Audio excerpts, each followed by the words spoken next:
मुझे आज फिर इंटरव्यू में रिजेक्ट कर दिया गया था। मैंने अपनी फ़ाइल उठाई और बोझिल कदमों से ऑफिस से बाहर चल पड़ी। मैं मन ही मन में इन ऑफिस वालों को गालियाँ दे रही थी।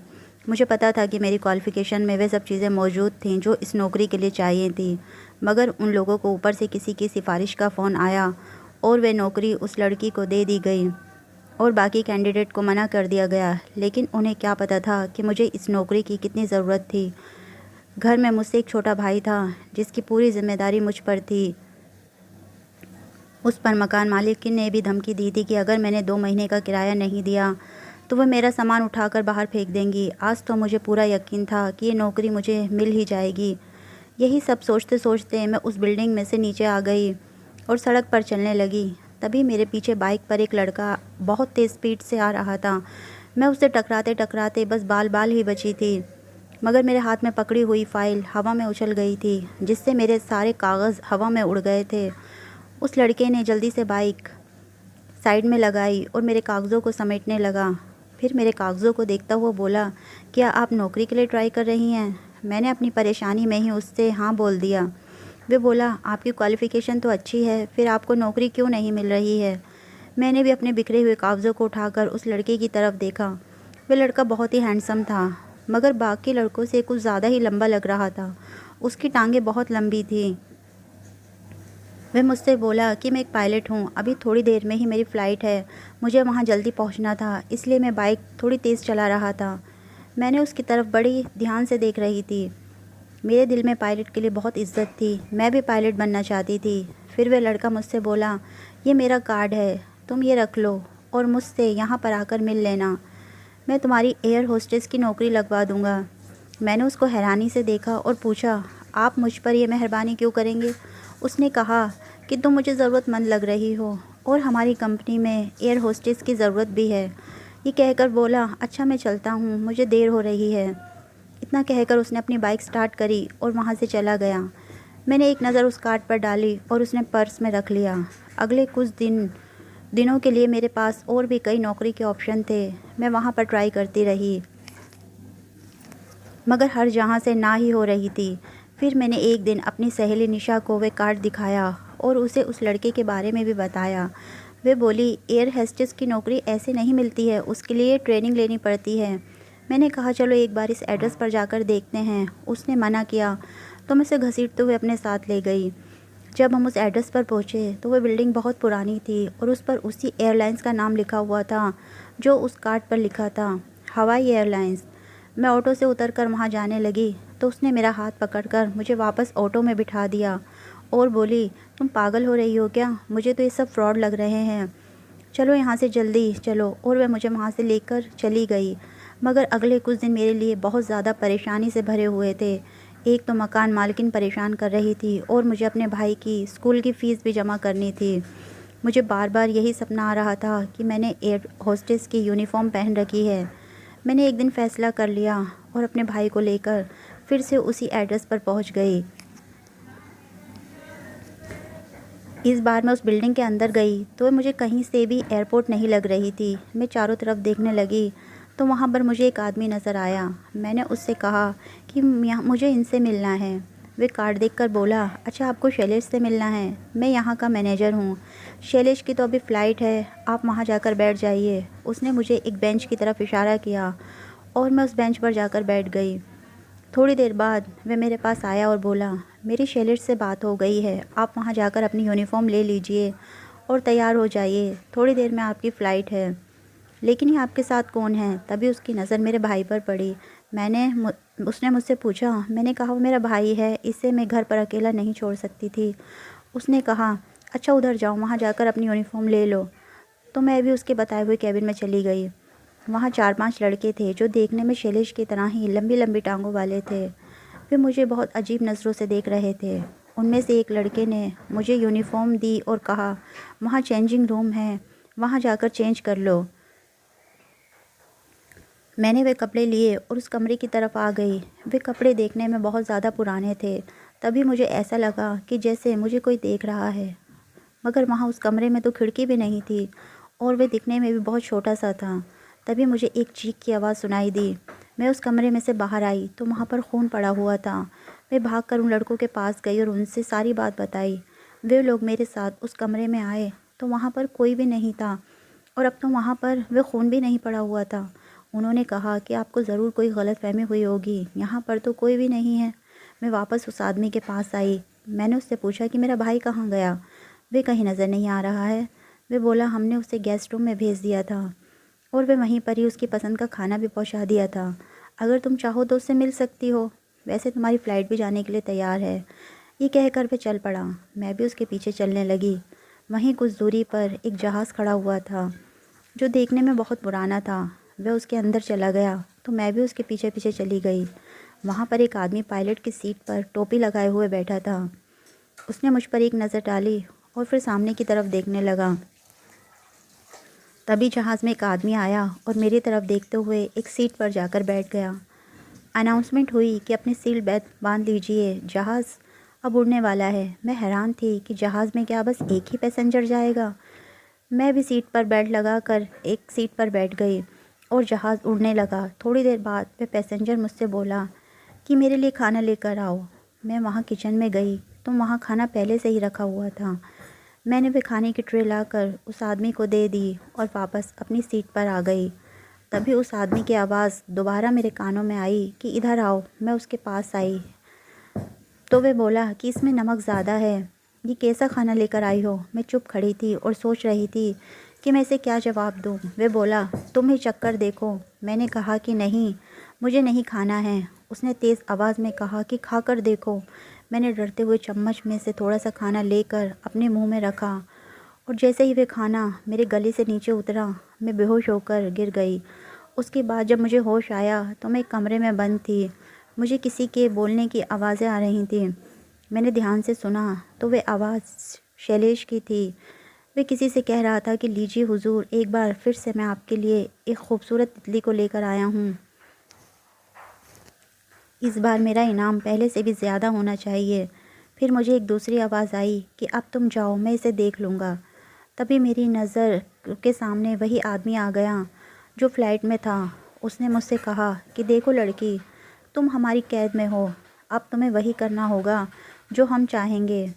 अगर हमारे साथ कोऑपरेट करोगी तो नोटों से खेलोगी, नहीं तो अपनी जान से भी जाओगी। मैंने कहा कि मैं कहाँ पर हूँ और मेरा भाई कहाँ है। वे बोला तुम इस समय दुबई में हो और तुम्हारा भाई हमारे पास सही सलामत है। ये कहकर वह वहाँ से चला गया। मैं रोए जा रही थी। तभी वहाँ पर शैलेश आया तो मैं उसे देखकर उस पर चीखने लगी। मैंने उससे कहा कि तुमने मेरे साथ ऐसा क्यों किया है? मैंने तुम्हारा क्या बिगाड़ा था?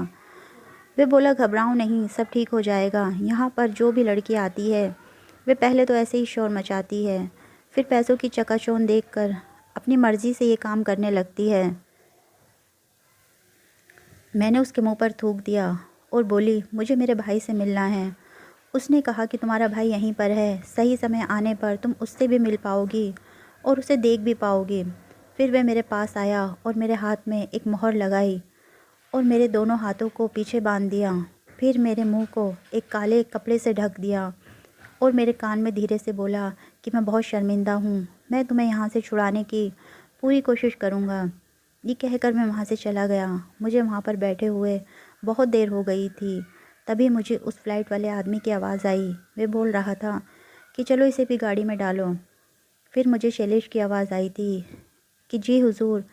फिर मुझे कोई खींचता हुआ बाहर लाया और गाड़ी में बिठा दिया। कुछ देर तक गाड़ी चलती रही। इस बीच उन लोगों ने आपस में कोई भी बात नहीं की थी। फिर गाड़ी रुक गई। मुझे गाड़ी में से उतार कर कहीं ले जाया गया और एक कमरे के अंदर धक्का दे दिया गया। मैं वहाँ पर जाकर गिर गई। मुझे ऐसा लग रहा था कि मैं वहाँ पर अकेली नहीं हूँ। वहाँ पर और भी बहुत सारी लड़कियाँ थीं जो रो रही थी और कह रही थी कि हमें यहाँ से जाने दो। मुझे बहुत डर लग रहा था। मैंने आंखें बंद कर लीं और मेरी आंखों के सामने मेरे बचपन की घटना घूमने लगी। मैं और मेरा भाई अपने घर के बाहर मिट्टी से खेल रहे थे। मेरे माता पिता घर के अंदर थे। हमारा घर मिट्टी से ही बना हुआ था और टूटा फूटा था। तभी एक ज़ोरदार आवाज़ आई और हमारा घर एक पल में मिट्टी का ढेर बन गया था। मेरे माता पिता दोनों ही उस मलबे में दबकर मर गए थे। अब मैं और मेरा भाई इस दुनिया में अकेले थे। कुछ दिन तक तो हमें तरस खाकर एक पड़ोस वाली आंटी ने अपने घर में रख लिया था, मगर फिर वह भी कहने लगी कि चंचल, तुम दोनों को मैं ज़्यादा दिन यहाँ नहीं रख सकती हूँ। तुम अपना और अपने भाई के लिए कोई और ठिकाना ढूंढ लो। मैंने एक छोटा सा घर किराए पर ले लिया और लोगों के घरों में काम करने लगी। मैं खुद भी पढ़ती और अपने भाई को भी पढ़ाती थी। मेरा बचपन बड़ी तकलीफ़ों में गुजरा था। अब बड़े होकर जब मैं नौकरी की तलाश कर रही थी तो इस मुसीबत में फंस गई। रह रह कर मेरी आंखों के सामने मेरे भाई का चेहरा आ रहा था।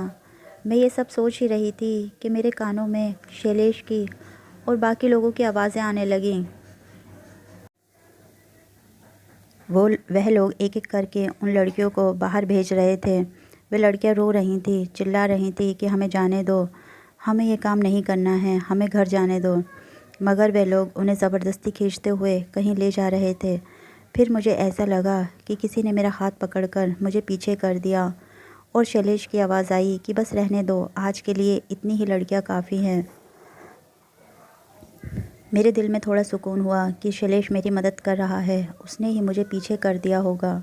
बहुत देर हो गई मगर फिर वहाँ पर किसी की भी आवाज़ नहीं आई। थोड़ी देर बाद वहाँ अचानक शैलेश आया। उसने मेरे मुंह पर से काला कपड़ा हटा दिया और मुझसे बोला कि मैं तुम्हारे यहाँ से भागने में मदद करूँगा। मैं उससे बोली कि मेरा भाई राजू कहाँ है, मैं उसके बिना कहीं नहीं जाऊँगी। उसने कहा कि मैं तुम्हें उससे भी मिलवा दूँगा, पहले तुम्हें इनके चंगुल से निकाल लूँ। उसने दीवार पर लगा एक खुफिया बटन दबाया और वे दीवार एक तरफ सरक गई और वह मुझसे बोला, भागती रहो, पीछे मुड़कर मत देखना। वह भी मेरे साथ भाग रहा था। वहाँ पर रेत ही रेत थी। मैं उसका हाथ पकड़कर बस भागे जा रही थी। रेत की वजह से मेरी आंखें भी नहीं खुल पा रही थी। मैं आंखें बंद किए बस भागे जा रही थी। फिर एक घना जंगल शुरू हो गया था। मैं रुकी और मैंने कहा, अब मैं और नहीं भाग सकती हूँ, मुझे बहुत प्यास लगी है। उसने मुझे अपनी जेब में से एक पानी की बोतल निकाल कर दी। मैं वह सारा पानी पी गई और नीचे बैठ गई। वह भी मेरे साथ बैठ गया। मैंने उससे पूछा, तुमने ही तो मुझे इस मुसीबत में फंसाया है, फिर ये हमदर्दी क्यों दिखा रहे हो? वह बोला, मैं तुमसे सच कहूँ तो मैंने तुमसे पहले भी बहुत सारी लड़कियों को फंसाया है। किसी को नौकरी का लालच देकर तो किसी को अपने प्यार के जाल में फंसाकर, मगर पता नहीं क्यों मैं तुम्हें परेशान देखकर अंदर ही अंदर रो रहा था। मैंने उससे पूछा, मेरा भाई कहाँ है? वह बोला, उन लोगों ने उसे भी मेरी तरह ट्रेनिंग देने के लिए भेज दिया है, जिस तरह मैं लड़कियों को फंसाता था। ये सुनकर मैं तड़प गई। मैंने कहा कि मेरा भाई तो बहुत मासूम है, मुझे किसी भी कीमत पर मेरा भाई वापस चाहिए। उसने कहा कि मैं पूरी कोशिश करूँगा तुम्हारे भाई को वापस लाने के लिए। हम दोनों वहाँ से उठे और आगे बढ़ने लगे। थोड़ी दूर और आगे गए तो हमें एक टूटा फूटा सा घर दिखाई दिया। शैलेश बोला, तुम यहाँ रुको, मैं वहाँ पर दोबारा जा रहा हूँ और तुम्हारे भाई को साथ लेकर ही आऊँगा। वह मुझे वहाँ पर छोड़कर चला गया। मुझे वहाँ पर रहते हुए करीब 2 घंटे हो गए थे, 2 दिन हो गए थे। वहीं फ़्लाइट वाला आदमी आ गया और उसके साथ 2-3 आदमी और थे। वे मुझे घसीटते हुए वहाँ से ले गए। मैं चिल्ला रही थी कि मुझे छोड़ दो। वे मुझे एक बहुत बड़े घर में ले गए जहाँ पर बहुत सारे लोग बैठे हुए थे। तभी मेरी नज़र कुछ लड़कों पर पड़ी, जिसमें सबसे आगे मेरा भाई भी बैठा हुआ था। वे नीचे मुँह करके अपनी आंखें बंद करके सो रहा था। मैंने सोचा कि इन्होंने ज़रूर मेरे भाई को नशा दिया होगा। उसने एक बार भी मेरी तरफ नहीं देखा। मुझे एक कमरे में बंद कर दिया गया। मुझे वहाँ पर रहते हुए कई दिन गुजर गए थे। मेरी आंखों पर फिर से वही काला कपड़ा बांध दिया गया। मैं रो रही थी कि मुझे जाने दो, मुझे ऐसा काम नहीं करना है। तभी मुझे शैलेश की आवाज़ सुनाई दी कि फ़िक्र मत करो, मैं तुम्हें यहाँ से निकाल लूँगा। मुझे ऐसा लग रहा था कि मेरे दिल को शैलेश की बात पर पूरा भरोसा था। वह मुझे यहाँ से ज़रूर निकाल लेगा। मुझे एक गाड़ी में बिठा दिया गया और वह गाड़ी बहुत तेज़ी से कहीं जा रही थी। फिर मुझे गाड़ी से उतार कर कहीं ले जाया गया। अचानक मेरे सिर पर कोई चीज़ जाकर लगी और मैं बेहोश हो गई। जब मुझे होश आया तो मैं अपने घर पर अपने बेड पर लेटी हुई थी। मेरी मकान मालकिन मेरे पास ही बैठी थी। मुझे होश में आता देख मेरे पास आई और बोली, तुम ठीक हो? तुम्हें पूरे 1 हफ्ते बाद होश आया है। मैंने कहा कि मैं यहाँ पर कैसे आ गई और मेरा भाई राजू कहाँ है? वे बोली, अभी तुम्हें डॉक्टर साहब देख कर गए थे और उन्होंने कुछ दवाइयाँ भी लिख दी थी। राजू वही दवाइयाँ लाने गया है। थोड़ी देर बाद राजू भी आ गया और मकान मालकिन ये कहकर चली गई कि मैं तुम्हारे खाने के लिए कुछ लेकर आती हूँ।